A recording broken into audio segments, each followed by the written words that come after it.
కృష్ణమూర్తి గారు, మీరు ఒక స్పీచ్ వినే ఉంటారు. మౌనికా సుంకర అని చెప్పేసి బీజేపీ అధికార ప్రతినిధి, మనం అంతకుముందు మాట్లాడుకున్నాం ఈవిడ గురించి. ఆమెకు సంబంధించి ఒక స్పీచ్, శ్రీరామనవమి రోజు చేసిన స్పీచ్ కి సంబంధించి వివాదాస్పదంగా మారింది. నేను వాళ్ళ ఇంటికి పోయి అడిగిన, మీకు కొడుకున్నాడు కదా, వీడిని పోయి వాడిని పిల్లలు తీసుకురమ్మని చెప్తారా? మీరు ఏంది ఇట్లా మాట్లాడుతున్నారు? నాకు ఒకడే కొడుకు పుట్టిండు అనుకుంటున్నాను, ఎట్లా అంటున్నారు? మీకు అసలు ఏం మనసు ఉన్నది మీకు అని అంటే, అది పోయింది, అది పెళ్లి చేసుకొని పోయింది, అప్పుడే అది నాకు చచ్చిపోయినట్టు నేను అనుకుంటున్నాను, వీని కూడా పంపించండి అంటే, వాడు చిన్నపిల్లగాడు, వాడిని ఎట్లా పంపిస్తా అట్లాంటి. మరి నువ్వేం చేస్తున్నావు? ఉప్పు కారం తింటలేవా? పోయి వాడిని అక్కడ నీ బిడ్డను తెచ్చుకోవా?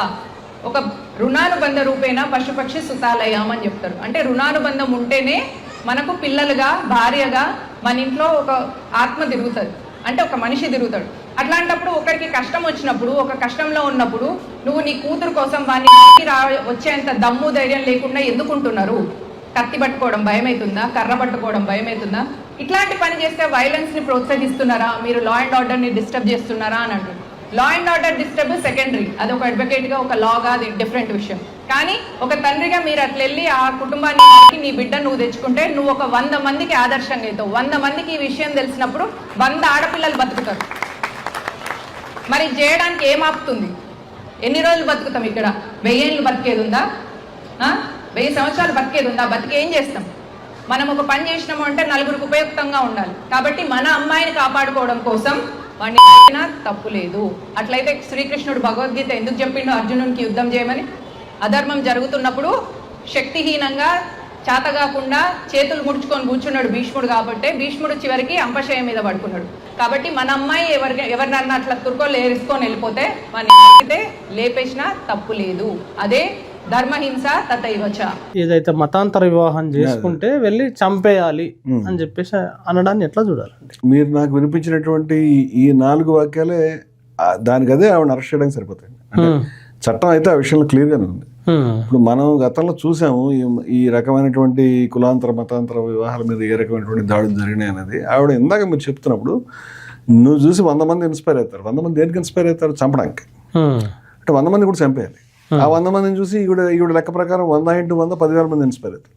వాళ్ళు కూడా చంపేయడానికి. అంటే ఇదంతా చైన్ ఆఫ్ వైలెన్స్ కింద, మర్డర్స్ కింద జరగాలనేది ఆవిడ కోరుకుంటాను. ఇలా జరుగుతుందా అంటే నిజంగా జరిగిందండి. ఇప్పుడు మారుతీరావు గారి కేసు వచ్చినప్పుడు ఎర్రగడ్డలో మీరు కేసు, అమ్మాయి పేరు మాధవి వాళ్ళ నాన్నగారు ఈ ఎర్రగడ్డ మారుతీరావు ఇంటర్వ్యూ చూసిన తర్వాత అప్పటిదాకా ఆయన ఒక సమझौता జరిగింది పోలీస్ స్టేషన్లో, ఒక సెటిల్మెంట్. నేను ఓకే ఒప్పుకుంటాను, అల్లుని కూడా పిలుస్తానన్న మనిషి ఆ తర్వాత దాడి చేసి కత్తి తీసుకుని ఆ అమ్మాయిని చాలా దారుణంగా కత్తి వేట్లు వేసినటువంటి సంఘటన జరిగింది. సో ఇట్లా ఇన్స్పైర్ అవ్వడం ఈ చైన్ ఆఫ్ ఈవెంట్స్ కూడా ఒకసారి మన 2 తెలుగు రాష్ట్రాల్లో ఆ మధ్య బీభత్సంగా జరగడానికి కారణం కూడా ఒకళ్ళని చూసి ఒకళ్ళు ఇన్స్పైర్ కావడం. ఇది కరెక్టే ఆవిడ చెప్తున్నది. కానీ ఆవిడ దాని ప్రొవోకేటర్, అది కూడా ఇంటెన్షన్గా తెలిసి లా అండ్ ఆర్డర్ విషయం చూసుకుందాం, అది పోనివ్వండి అని ఆవిడ ఏదో చెప్తుంది. ఆవిడ ఒక బీయింగ్ అన్ అడ్వకేట్. ఇది వీళ్ళది ఎక్కడ ఉందంటే అసలు విషయం అంతా కూడా లవ్ జిహాద్ అనేటువంటి ఒక దుర్మార్గమైనటువంటి ఒక నేరం, ఫిక్షన్, అది నేరం కానిటువంటి దాన్ని నేరంగా, అసలు అలా ఇక్కడ జరగలేదు, ఆ లవ్ జిహాద్ పేరు మీద ఎవరు ట్రూప్స్ ఏం పనిచేయట్లేదు, కానీ ప్రజలు నిజమేమో నమ్మించేశారు వీళ్ళు. అది ఏదో మనకు పాత కథ ఉంది, నల్ల మేక కుక్క అంటే వాడు మేకను తీసుకెళ్ళి బయటపడేశాడు, 4 చెప్పిన తర్వాత అన్నట్టుగా ఇది మళ్ళీ గోబెల్స్ ప్రచారం చేసినట్టు వరుసగా దాన్ని love jihad, what is love jihad అని ఫస్ట్ మనం దాన్ని లవ్ జిహాద్ అంటే ఏంటి, ప్రేమ వివాహం లవ్ జిహాద్ అంటాం. మనం రోజు పేపర్లో చూస్తామండి. రోజు పేపర్లో చూసినప్పుడు అమ్మాయి అబ్బాయిని చంపేయడిందనో, లేదా అక్రమ సంబంధాన్ని గురించి తను కట్టుకున్నటువంటి భార్యని తను పిల్లల్ని చంపేశాడు, కొడుకుని చంపేశాడు, కూతురుని చంపేశాడు, భార్య భర్తను చంపేసి ఇవన్నీ వస్తాయి. ఈ నేరం అన్నింటిలో ఎక్కడైనా ముస్లిం పేరు ఉంటే చూడండి ముస్లిం కాబట్టి అని మనకు యాడ్ చేస్తారు. మన నిర్భయ కేసు చూసినా, దిశ కేసు చూసినా మరి వాళ్ళు హిందువులే, వాళ్ళు ముస్లిమ్స్ అయి ఉంటే మరి దానికి చూడండి ముస్లిమ్స్ ఎంత దారుణాన్ని తెగబడుతున్నారు హిందూ అమ్మాయిని అని. అంటే ఆ క్రైమ్లో ఎక్కడైనా ముస్లిం కనెక్షన్ ఉండగానే దాన్ని ప్రొజెక్ట్ చేసి మెల్లగా వీళ్ళు ఇది పెళ్లి చేసుకున్న వాళ్ళందరినీ కూడా ఎక్కడ అమ్మేస్తారు, చేస్తారని ఇప్పుడు ఫిక్షనల్ సినిమాలు కూడా తీసేదాకా వీళ్ళు వచ్చారు. కేరళ స్టోరీ 2 వచ్చినాయి. దీని వెనకాల ఒక 25 ఏళ్ల క్రితం జరిగిన సంఘటన చెప్తాను నేను.